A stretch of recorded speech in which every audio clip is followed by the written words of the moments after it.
بسم الله الرحمن الرحيم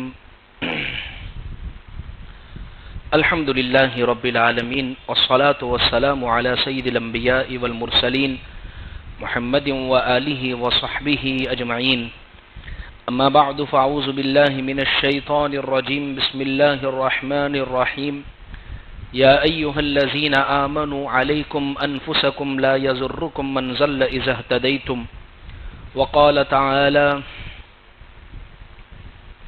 يوصيكم الله في أولادكم للذكر مثل حظ الأنثيين صدق الله العظيم وقال النبي صلى الله عليه وسلم لا يحل مال امرئ مسلم إلا بطيب نفسه او كما قال عليه الصلاة والتسلیم۔ عزیز بزرگوں، اللہ تبارک و تعالیٰ کا بڑا احسان ہے کہ اللہ تبارک و تعالیٰ نے ہم تمام کو ایمان کی دولت سے نوازا ہے۔ یہ ایمان ہم سے کیا تقاضا کرتا ہے؟ گزشتہ جمعہ میں آپ حضرات کی خدمت میں دو باتیں میں نے ذکر کی تھی کہ ہمیں اپنے اعمال کی فکر کرنی ہے۔ سب سے پہلی چیز یہ ذکر کی تھی کہ قرآن کو صحیح پڑھنا ہم سیکھیں، اور دوسری فکر یہ پیش کی تھی کہ نماز کے احکام، نماز کے مسائل، اس کو ہم معلوم کریں۔ خلاصہ یہ ہے کہ ہر شخص اپنے اعمال اور اپنی اصلاح اور اپنی فکر کے اندر لگ جاوے۔ دیکھیے، حالات جو ہیں روزانہ کے حالات ہم سن رہے ہیں ملک کے اندر، کبھی کسی جگہ پر کیا ہوتا ہے، کبھی کسی جگہ پر کیا ہوتا ہے۔ کیا ہم میں طاقت ہے ان حالات کو سدھارنے کی؟ ظاہر سی بات ہے کہ ارباب اقتدار، ارباب حکومت اور ارباب انتظام جو بیٹھے ہوئے ہیں ان میں وہ طاقت ہے، لہذا ان کی وہ ذمہ داری بنتی ہے۔ میں ایک مسلمان ہونے کے ناطے، ایک فرد ہونے کے ناطے، ایک انسان ہونے کے ناطے، اپنے لیول پر ہونے کے ناطے میں کیا کر سکتا ہوں؟ مجھے وہ کرنا ہے۔ تو لہذا جو کرنا ہے وہ یہ ہے کہ ہم اپنے اعمال کی فکر کریں، اپنی اصلاح کی فکر کریں، اور اس وقت جو فساد اور بگاڑ کی جو سب سے بڑی وجہ جو پھیلی ہوئی ہے ایک معاشرے کے اندر، سماج کے اندر، جہاں نگاہ اٹھاتے ہیں، وہ یہ ہے کہ حرام اور حلال کی جو فکر ہے، حرام اور حلال کی جو تمیز ہے، اس کا ختم ہو جانا۔ اس سے پہلے بھی میں نے ذکر کیا تھا ایک مرتبہ کہ حرام اور حلال کی فکر یہ بہت زیادہ ختم ہوتی جا رہی ہے معاشرے سے۔ رشوت کا لین دین بھی ہو رہا ہے، سود میں انسان پڑا ہوا ہے، کوئی فکر نہیں ہے، ناجائز طریقے پر مال آ رہا ہے، کوئی فکر نہیں ہے، حرام حلال، جھوٹ، یا اسی طریقے سے اپنے مال کی غلط تعریف کر کے یا کسی کا حق دبا کر، یہ سب وہ شکلیں ہیں جو انسان کے مال کو حرام کر دیتے ہیں۔ اور ایک بات ذہن میں رکھیں، حدیث پاک میں آتا ہے ایک شخص اللہ کے سامنے دعا کرتا ہے۔ ایک تو ہم دعا کرتے ہیں، کیسے کرتے ہیں؟ یوں کر کے دعا کرتے ہیں، اتنا ہاتھ اٹھاتے ہیں، بغیر ہاتھ اٹھائے بھی اللہ سے مانگا دعا کر سکتے ہیں۔ ہاتھ اٹھانا ایک عاجزی کی علامت ہے کہ اللہ بس اب یہ کٹورا پھیلا دیا، جیسے بھیک مانگنے والے آتے ہیں وہ ہاتھ پھیلاتے ہیں، ایک کٹورا لے کے آتے ہیں، اپنے دامن اور اپنی جھولی کو پھیلاتے ہیں۔ تو یہ ہاتھ اٹھانا ایسا ہی ہے کہ ہم پھیلائے ہوئے، بس اللہ اس میں ڈال دیجئے، اللہ آپ اس میں دے دیجئے۔ ایک شخص کیسے ہاتھ اٹھاتا ہے؟ حدیث میں حضور نے اس کو کیسے نقل کیا ہے؟ ایک شخص اتنا اونچا ہاتھ اٹھاتا ہے کہ آسمان تک اس نے ہاتھ کو پھیلا دیے، اس کی بغل کی سفیدی نظر آنے لگ گئی، اور وہ رو بھی رہا ہے اور اللہ کے سامنے آہوزاری بھی کر رہا ہے، لیکن اللہ فرماتے کہاں سے میں اس کی دعا قبول کروں؟ اس کا کھانا حرام ہے، اس کا پینا حرام ہے، اس کا لباس حرام ہے، اس کا جسم جو بنا ہے وہ حرام مال سے بنا ہے، لہذا اس کی دعا کیسے قبول ہوگی؟ بہت ساری شکلیں ہیں، میں اس میں سے آج ایک شکل آپ کے سامنے پیش کرنے کی کوشش کرتا ہوں۔ اچھا، اس کی طرف اچھے خاصے دیندار لوگوں کی توجہ نہیں جاتی ہے۔ یہ ایسا سماج کا روگ ہے یا اتنی بڑی برائی ہے سماج کی اچھے خاصے دیندار نمازی حاجی صاحب اور جتنے بھی دینداری کے لقب ہو سکتے ہیں وہ سب فٹ کر دیے جاوے ان پر، لیکن اس طرف اس حرام کھانے کی طرف توجہ ہی نہیں جاتی ہے۔ اور وہ کیا ہے حرام کھانا؟ وراثت کی تقسیم نہ کرنا، وراثت کی تقسیم نہ کرنا۔ ایک شخص جب انتقال ہوتا ہے، ایک شخص جب دنیا سے رخصت ہوتا ہے، اس کے آنکھ بند کرتے ہی اس کا جو مال ہے اس مال کے اندر فوراً وارثوں کا حق متعلق ہو جاتا ہے۔ حدیث پاک میں آتا ہے، پیارے آقا صلی اللہ علیہ وسلم نے فرمایا کہ جب کسی شخص کا انتقال ہو جاوے تو اس کے مال کے بارے میں اب 4 کام کرنے ہیں، 4 کام اس کے مال کے بارے میں۔ سب سے پہلا کام، اس کے مال میں سے اس کے کفن دفن کا خرچہ، تجہیز و تکفین کا خرچہ سب سے پہلے نکالنا ہے۔ ہمیں اتنا اندازہ نہیں ہوتا کہ بھئی قبرستان ہمارے سامنے سب فری ہے، کفن کا خرچہ فری ہے، اتنا زیادہ ہمیں اندازہ نہیں ہوتا، لیکن دوسرے باہر ممالک، یورپ کنٹریز وغیرہ میں آپ اٹھا کر دیکھیں کہ انسان کو اپنی زندگی میں اپنی قبر کی جگہ خرید کے رکھنی پڑتی ہے۔ رہنے کا مکان تو خریدنا پڑتا ہے، بعد میں سونے کا مکان وہ بھی خرید کے رکھنا پڑتا ہے، اور کئی ہزار ڈالر اس کے پے کرنے پڑتے ہیں کہ یہ میری جگہ ہوگی۔ اب وہ پیسے لانے کے کہاں سے؟ اولاد کہے کہ بھئی ہم کہاں سے لاوے، ہم تو روزانہ کے کما کے کھاتی ہے۔ تو شریعت آپ پر بوجھ نہیں ڈال رہی ہے، شریعت کہتی ہے وہ جو دنیا سے رخصت ہوا ہے اسی کے مال میں سے سب سے پہلا کام یہ کرنا ہے کہ اس کے کفن دفن کا خرچہ نکالو، ایک کام۔ دوسرا کام یہ کرنا ہے اگر اس پر کوئی قرضہ ہے اس کو، تو اس کے مال میں سے اس کا قرضہ پہلے ادا کرو۔ قرضہ کر کے اگر کوئی انسان دنیا سے گیا ہے، اتنی سخت وعید حدیث میں آئی ہے کہ اللہ کے نبی نے نماز جنازہ نہیں پڑھائی ایسے شخص کی جو آدمی قرضے میں ڈوبا ہو، ایسا قرضے میں ڈوبا کہ جس میں بعد میں انتظام کر کے بھی نہیں گیا ہے۔ لیکن نارمل قرضے تو ہر ایک انسان کے ہوتے۔ حضور جب دنیا سے رخصت ہوئے تو آپ خود بھی تو مقروض تھے، لیکن قرضے سے مراد وہ قرضہ کہ بس لیتے ہی جا رہے، دیں گے کیسے؟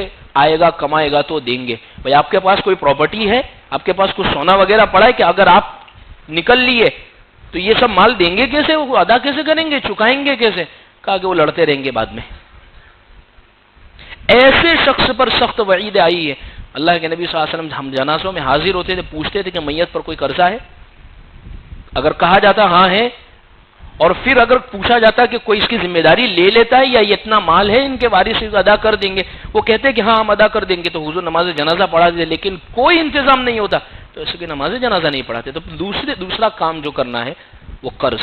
تیسرا کام، اگر میت نے وصیت کی ہے کہ بھئی میرے مال میں سے فلاں جگہ پر، فلاں مسجد میں، فلاں مدرسے میں، فلاں بیوہ کو، فلاں یتیم کو، فلاں شخص کو اتنا دے دینا، تو اس کی وصیت پوری کی جائے گی۔ یہ 3 کام کرنے کے بعد چوتھا جو کام آتا ہے وہ ہے وراثت کو تقسیم کرنا۔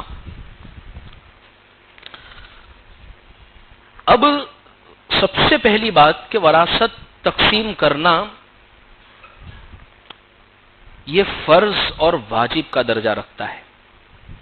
اچھا، یہ کام ہم نہیں کر رہے ہیں کہ ہم کوئی احسان کر رہے ہیں بھائیوں کے اوپر یا بہنوں کے اوپر یا رشتہ داروں کے اوپر یا بھتیجوں کے اوپر یا بھتیجیوں کے اوپر یا پوتوں کے اوپر یا نواسوں کے اوپر یا نواسیوں کے اوپر یا پوتیوں کے اوپر یا پھوپھی کے اوپر ہم کوئی احسان کر رہے ہوتے۔ اللہ نے خود فرمایا قرآن میں، یوصیکم اللہ فی اولادکم، سورہ نساء کا دوسرا رکوع، اور جتنا ڈیٹیل وائز اور جتنا تفصیل سے اللہ نے قرآن میں وراثت کے مسئلے کو بیان کیا ہے، نماز کا مسئلہ بھی اتنا تفصیلی نہیں ہے قرآن میں ہے۔ 700 جگہ پر حکم دیا پڑھو، لیکن کیسے پڑھنی ہے نماز تو اس کے لیے ہمیں حدیث دیکھنی پڑے گی۔ لیکن وراثت کے بارے میں حضور نے حدیث میں تو دی ہے ترغیب، لیکن قرآن میں اللہ نے خود پورا ایک رکوع اس کے اوپر نازل فرما دیا۔ عام طور پر ہمارے یہاں پر وراثت تقسیم کرنا، ایک تو سب سے پہلی بات یہ فرض ہے، اللہ کا حکم ہے۔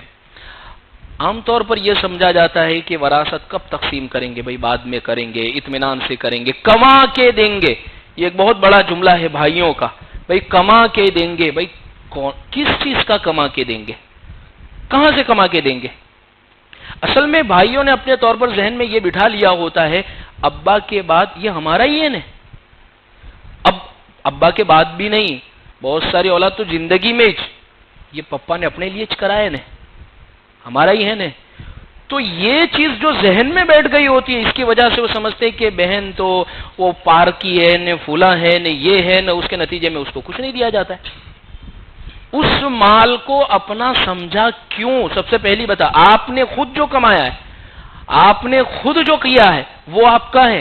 آپ کے ابا کا وہ آپ کا نہیں ہے، وہ ابا کا ہی ہے، اور وہ ابا کی سب اولاد میں برابر. اچھا تقسیم کب کرے؟ فوراً تقسیم کر دینا چاہیے. یعنی انتقال کے بعد، آج اگر انتقال ہوا تو 2-3 دن میں بیٹھ جاؤ اور سب مالوں کی تقسیم کر کے نویڑا اور پتیارا لاؤ. ہمارے یہاں پر کیا کہتے ہیں؟ ابھی تو کفن بھی میلا نہیں ہوا اور ان کو مال کی سوچتی ہے. ابھی تو آنسو نہیں سوکھے ہیں اور ان کو مال کی سوج رہی ہے. تو ایک بات ذہن میں رکھے، یہ فالتو کے جملے ہمارے ہیں. اللہ ہم سے زیادہ ہم سے واقف ہے. اگر یہی بات ہوتی تو اللہ قرآن میں کبھی بھی یہ نہیں کہتے یوصیکم اللہ فی اولادکم. دیکھیں میں ایک مثال سے بات سمجھاؤں. جب کبھی بھی کسی ملک کے اندر کسی جگہ کے اوپر کوئی حادثہ ہوتا ہے، کوئی حادثہ ہوا، مثال کے طور پر کسی جگہ پر کچھ فوجی بارڈر پر جو ہمارے بھائی تعینات ہے، کسی جگہ پر کوئی جنگ کے اندر وہ شہید ہوئے، وہ مار دیے گئے، یا کسی جگہ کے اوپر کوئی عمارت گری، یا کسی جگہ پر آگ لگی اور اس میں کچھ لوگ مر گئے ہیں، حکومت فوراً متحرک ہوتی ہے، ایکشن میں آتی ہے، اور سب سے پہلا کام وہ یہ کرتی ہے ہماری ہمدردی آپ کے ساتھ ہے، اور دوسرا کام ان کی فیملی والوں کو 5 لاکھ روپے حکومت اپنے کوٹے سے ادا کرے گی. کیوں دیتی ہے یہ پیسے؟ کیوں دیتی ہے یہ پیسے؟ مال ایک ایسی چیز ہے جب انسان کے پاس پہنچتا ہے تو اس کا غم ہلکا ہو جاتا ہے. شریعت یہ کہہ رہی ہے کہ مال کی تقسیم فوراً کرو. جب یہ آتا ہے تو وہ مرنے کا جو دکھ اور تکلیف ہوئی ہے اس کی وجہ سے انسان کا غم ہلکا ہوگا. یہ بہت بڑا لاجک ہے اس کے پیچھے.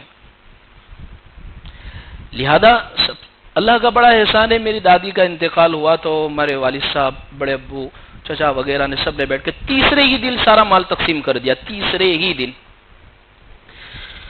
تو الغرض عزیز بزرگوں، کہنے کا ماحصل یہ ہے کہ وراثت کی تقسیم سب سے پہلی یہ ہے کہ جلد سے جلد تقسیم کرے، جلد سے جلد. دوسری بات، وراثت کے معاملے کے اندر عام طور پر یہ ہوتا ہے کہ بھائی جو وراثت کے اندر جو شریک ہوتے ہیں وہ اپنا حق تو کسی بھی طریقے سے وصول کر لیتے ہیں. جیسے مثال کے طور پر بڑا بھائی ہے، پھر چھوٹا بھائی ہے، پھر چھوٹا بھائی ہے، یعنی 3-4 بھائی ہے. بڑا بھائی کاروبار سنبھال رہا ہے تو چھوٹا بھائی تو لڑ جھگڑ کر کسی بھی طریقے سے اپنا حق وصول کروا لیتا ہے. اور بڑے بھائی کے دماغ میں بھی، ذہن میں بھی یہ ہوتا ہے کہ ہاں یہ بھائی ہے، نہیں یہ جائے گا کہاں. لیکن ظلم جو ہوتا ہے عام طور پر وہ بہنوں پر ہوتا ہے، اور یا تو ان سے معافی نامے لکھوا لیے جاتے ہیں یا سماج کی شرما شرمی کے اندر ان سے معاف زبانی طور پر کروا لیا جاتا ہے، یا اس کے بچوں کی شادی کے ہوتی ہے اس وقت مامیرے کے نام پر کچھ رقم لے کر پہنچ جاتے ہیں اور کہتے ہیں ہم نے تو دے دیا نے بہن کا حق، ابا نے زندگی میں دے دیا تھا، مامیرا کرا تھا ہم نے اور وہ زندگی میں دے دیا تھا. یاد رکھے سب سے پہلی بات تو یہ ہے یہ مامیرے کی جو رسم ہے مسلمانوں کی نہیں ہے، یہ غیر مسلموں سے آئی ہے. اور آج بھی غیر مسلموں کے اندر ہوتا ہے، یہ مامیرے کے نام پر بہن کو کچھ دے دیا جاتا ہے اور پھر بھائی پوری کے پوری وراثتیں ہڑپ کر جاتے، کھا جاتے، بہنوں کو کچھ نہیں دیتے. اللہ نے ہمارے یہاں پر تو جو انتظام فرمایا ہے وہ وراثت کا انتظام فرمایا ہے ہمارے لیے. اگر آپ مامیرے کے نام پر نہیں دیتے اس کے بارے میں پوچھا نہیں جائے گا آپ سے، آپ بہن کو ہدیہ اور تحفہ نہیں دیتے تو نہیں، لیکن وراثت اگر تقسیم نہیں کی تو بہت سخت پوچھ ہوگی اس کے اوپر، بہت سخت پکڑ ہوگی. اور ایک بات ذہن میں رکھے، اگر بہن سے معاف کروا لیا اور اس نے سماج کی شرما شرمی میں بعض مرتبہ کیا ہوتا ہے کہ وہ بہن ہی مظلوم ہو جاتی ہے. جیسے مثال کے طور پر اس نے تقاضا کر لیا، مثال کے طور پر بھائی کو کہا کہ بھائی ذرا دیکھو ابا کے مال کا کچھ سوچو، اب فیکٹری کا کچھ تقسیم لاؤ، اب اس کے بارے میں کچھ آگے بڑھو. تو سب سے پہلے جو بھائی گھر بلاتا تھا وہ بلانا بند، ایک بات. دوسرا نتیجہ یہ ہوتا ہے کہ بھائی کی جو بیوی ہے، بھابھی جس کو کہتے ہیں، وہ بیچاری کو اتنا مظلوم ظالم بنا کر سماج کے سامنے پیش کرتی ہے کہ ہمارا تو اتنا یہ پراپرٹی ہے اور اس میں بھی گزارا برابر ہوتا نہیں ہے، ابھی تو کہاں ہمارے پاس کچھ ہے، اور ان کو تو ہری ہری سوج رہی ہے اور یہ آ گئے لینے کے لیے. تو بھابھی سے یہ کہی جائے گی بات کہ آپ اپنے شوہر کو سمجھائیں کہ بہنوں کا حق وراثت کے اندر ناحق طریقے پر مت کھائے. حدیث پاک میں پیارے آقا صلی اللہ علیہ وسلم نے فرمایا لا يحل مال امرئ مسلم الا بطيب نفسه، کسی مسلمان کے لیے حلال نہیں ہے کہ وہ کسی مسلمان کا مال اس کی خوشی کے بغیر کھاوے. یاد رکھیں یہ حرام کھانے کا بہت بڑا گناہ ہے. اچھا اس کی طرف اگر یعنی اتنی عام وبا ہے یہ پورے سماج کے اندر، پورے معاشرے کے اندر اتنی عام وبا ہے کہ اس کی طرف بہت کم لوگ توجہ دے رہے، بہت کم لوگ توجہ دے رہے. وجہ یہ ہے، میں نے ابھی بات ذکر کی، اور اکثر وراثت کے مسائل جب ہم سے پوچھے جاتے ہیں تو میں ایک ہی بات کہتا ہوں، آپ نے ابا کے مال کو زندگی میں اپنا سمجھا کیوں؟ آپ نے اپنا سمجھا اس وجہ سے بہنوں کا حق کھا رہے. آپ یہ سمجھے کہ ابا کر رہے بس وہ ان کا ہے، وہ جب انتقال ہوں گے پھر وراثت تقسیم ہوگی، پھر ہمارے ذمے جو آئے گا وہ ہمارا، بہنوں کا جو ہے وہ بہنوں کا ہے. لہذا عزیز بزرگوں، انتقال ہوتے ہی تمام وارثوں کا جتنے بھی وارث ہے وہ سب کا حق ہے وہ بالکل متعلق ہو جاتا ہے، جڑ جاتا ہے. اب اگر کوئی ایک پورے کے پورے مال پر قبضہ کر لیتا ہے، پورے کے پورے مال کا نظام مثال کے طور پر کہ میں دیکھوں گا، میں کروں گا، تو اگر دوسرے کو اس میں سے حق نہیں دے رہا ہے، دوسرے کو اس میں سے نہیں ادا کر رہا ہے، تو وہ دوسرے کا حق کھا رہا ہے. ہم نے اپنے کئی اکابر کے واقعات دیکھے ہیں، کئی اکابرین کے واقعات سنے ہیں. حضرت مفتی تقی عثمانی صاحب ادام اللہ فیوزہم العالیہ، ان کے جو شیخ ہے ڈاکٹر عبدالحی عارفی رحمۃ اللہ علیہ، یہ حضرت مفتی تقی صاحب کے والد کے انتقال کے موقع پر حضرت مفتی شفیع صاحب رحمۃ اللہ علیہ کا جب انتقال ہوا تو گھر تشریف لائے، اور ایسے موقع پر حضرت کے جو والد ہے مفتی شفیع صاحب وہ خمیرہ وغیرہ کچھ کھایا کرتے تھے، اور تقویت کے لیے، قوت کے لیے، ذہنی کے لیے. تو ایسے موقع پر ڈاکٹر عبدالحی صاحب آئے، ان کو کچھ کمزوری تھی، تو حضرت نے پیش کیا مفتی تقی صاحب نے. تو ڈاکٹر عبدالحی عارفی رحمۃ اللہ علیہ نے فرمایا کہ بیٹا اب اس میں آپ کا حق نہیں ہے، یہ تو تمام وارثوں کا حق ہے، یہ آپ کے والد کی چیز نہیں رہی ہے، یہ تمام وارثوں کا حق ہے. اب اس چیز کا مجھے استعمال کرنا یہ میرے لیے جائز نہیں ہے. حضرت نے فرمایا حضرت ہم سب بھائی بہن، ہم سب عاقل ہے، بالغ ہے، ہم سب آپ کو اجازت دیتے ہیں، لیکن حضرت نے منع کر دیا.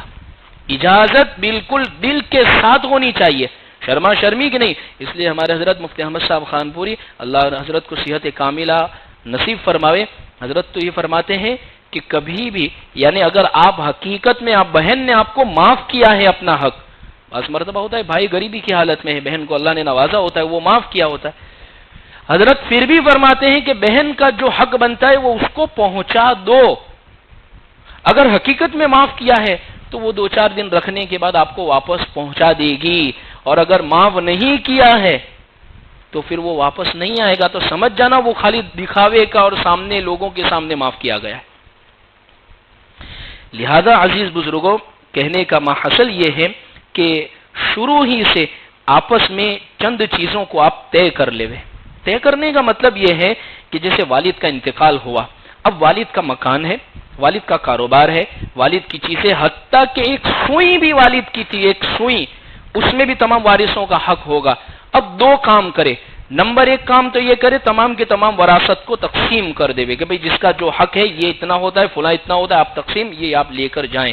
اگر یہ چیز پاسبل نہیں ہے، بعض مرتبہ کاروبار ایسا ہوتا ہے، پیڑھی ایسی ہوتی ہے، فیکٹریز ایسی ہوتی ہے کہ اگر اس کو تقسیم کرنے کے نتیجے کے اندر اس کے بند ہو جانے کا یا اس میں نقصان ہونے کا خطرہ ہوتا ہے تو تمام وارثوں کو بٹھا کر ان کا حق سمجھا دے کہ آج سے آپ اس کاروبار میں ہمارے پارٹنر ہیں، آپ شریک ہیں ہمارے، اور آپ کا حق اتنا پارٹنرشپ کا بنتا ہے، آپ جب تک رکھنا چاہتے ہیں پارٹنرشپ تو ہماری پارٹنرشپ آپس میں رہے گی، اور جب اللہ نے ہمیں نواز دیا اور جس موقع پر ہم الگ ہونا چاہے تو ہم آپ کو تقسیم کر کے الگ کر دیں گے۔ یہ ذمہ داری بنتی ہے تمام وارثوں کی، اور اگر اس کے مطابق اگر تقسیم نہیں کیا تو یاد رکھیں یہ حرام کھانے کے زمرے کے اندر شامل ہوں گے۔ بعض مرتبہ ایک انسان اللہ نے اس کو مال نوازا، وہ پوری دنیا میں تقسیم کر رہا ہوتا ہے، زکوٰۃ دے رہا ہے، صدقات نکال رہا ہے، للہ دے رہا ہے، مسجد مدارس کے تو جو تقاضے ہوتے ہیں وہ پورا کر رہا ہوتا ہے، لیکن خود حرام کھا رہا ہوتا ہے۔ بہنوں کا مال، پھوپھیوں کا مال، وارثوں کا مال تقسیم نہ کرنے کی صورت میں، لہذا اس پر بہت زیادہ غور و فکر کرنے کی ضرورت ہے۔ اس لیے بعض مرتبہ ہوتا ہے جیسے والد کا انتقال ہوا تو شروع میں کہتے ارے ہم سب تو بھائی آپس میں بہت محبت سے رہتے، کہاں مولوی صاحب یہ تم نوی لا رہے ہو، ہمارے بھائی بہنوں میں پھوٹ پڑوانا چاہتے ہو۔ لیکن مولوی صاحب کی بات 2 مہینے یا 2 سال کے بعد یاد آتی ہے جب بہن تقاضا کرنا شروع کرتی ہے، اور اکثر میں یہ جملہ جو 2 پارٹنر آتے ہیں میں ان کو کہتا ہوں، اکثر میں یہ کہتا ہوں جیسے 2 پارٹنر آئے۔ اب ہوتا یہ ہے عام طور پر ایک شخص ایسا موجود ہے مارکیٹ کے اندر، سماج کے اندر، جس کے پاس ہنر بہت زبردست ہے، اور دوسرے کے پاس آتا جاتا کچھ نہیں لیکن پیسہ پڑا ہے، کیا کرے، کھا رہے۔ اب وہ سوچتا ہے کہیں لگاؤ، تو اس کے 2 دوست بیٹھے آپس میں کہ کیا کرے، دیکھ میں پیسے لگاتا ہوں لیکن ہر مہینے اتنا میرے کو دینا، اور اس کی یہ شکل ہوگی اور ہم اس طریقے پر کریں گے۔ شروع میں جس کے پاس پیسے نہیں ہے اس کو بھی بہت ہرا لگتا ہے کہ ہاں پیسے کا انتظام ہو گیا، اب تو ہم اس کو یوں چھاپیں گے، یوں بنائیں گے، شیخ چلی بن جاتے اور کروڑوں کے تک پہنچ جاتے ہیں۔ لیکن اس کو برابر تقسیم کر کے برابر پارٹنر کے جو شرائط ہے اس پر طے نہیں کرتے، کیونکہ ایک کو لالچ ہوتی ہے پیسہ مل جاوے اور ایک کو لالچ ہوتی ہے کہ کاروبار مل جاوے، دونوں کو لالچ ہے، دونوں کو۔ اب اس لالچ کے نتیجے کے اندر دونوں برابر سرابر طے نہیں کرتے، حالانکہ قرآن کہہ رہا ہے یا ایھا الذین آمنوا اذا تداینتم بدین الی اجل مسمى فاکتبوا تعاملوا کالاخوان تعاملوا کالاجانب وتعارفوا کالاخوان، جب آپس میں رہو تو چاہے دوست ہو، رشتہ دار ہو، سگے بھائیوں کی طرح رہو، لیکن جب معاملہ کرو تو اجنبی بن کے کرو۔ آج اجنبی بن کے معاملہ کرو گے کل محبت رہے گی، آپ بہت محبت میں معاملہ کرو گے تو کل اجنبی بن جاؤں گے، حقیقت میں ذکر کر رہا ہوں۔ تو وہ آپس میں طے کر لے، نہیں بس ہم تو بہت، کہ آپ کہاں بتا رہے ہیں، ہماری تو کتنی محبت ہے آپس میں کہ آپ خواہ مخواہ کا اتنا لمبا چوڑا ہمیں بتا رہے ہیں، لیکن وہی 2 سال کے بعد پھر ہمیں یاد کرتے ہیں کہ نہیں آپ نے بہت صحیح کہا۔ یا تو 2 شکل ہوگی، کاروبار چلے گا یا نہیں چلے گا۔ اگر کاروبار چل گیا تو پیسہ لگانے والا وہ تقاضا کرتا ہے یار تو اتنے کما رہا ہے لیکن ابھی تک میرے کو اتنے کم ہی دے رہا ہے، اور کاروبار اگر نہیں چلا تو وہ شخص کہتا ہے دیکھ چلا نہیں تیرے تو پیسے ڈوب گئے، اور دونوں لڑتے ہیں پھر آپس میں۔ کیوں؟ اس کی وجہ یہ ہوتی ہے دونوں نے طے ہی نہیں کیا ہے کہ بھئی شریعت کے مطابق کتنے پرسنٹیج کے یہ لوگ مالک ہوں گے، نفع کیسے تقسیم ہوگا، نقصان ہوا تو کیا۔ حضرت مفتی تقی عثمانی صاحب فرماتے ہیں کہ 2 پارٹنر جب بھی کاروبار میں شریک ہو، سب سے پہلی شرط یہ لکھیں آگے چل کر اگر ہمیں چھوٹے ہونا ہے، الگ ہونا ہے، تو یہ کاروبار چھوٹا کیسے ہوگا، سب سے پہلی شرط یہ لکھیں، سب سے پہلی شرط یہ لکھیں ہمیں چھوٹا ہونا ہے۔ بھائی نہیں بنی یا بنی لیکن اب بہت پھیل گیا ہے کاروبار، تمہارا دیکھ لو ہم ہمارا دیکھ لیتے ہیں، تو سب سے پہلی شرط یہ لکھو کہ یہ کاروبار اگر چھوٹے ہونا ہے تو کیسے ہوگا، انشاءاللہ اس میں محبتیں باقی رہے گی۔ ظاہر میں یہ لگے گا کہ اتنی ساری کڑک شرائط، لیکن اس میں بہت آسانیاں ہوتی ہیں، شریعت نے ویسے ہی نہیں کہا ہے۔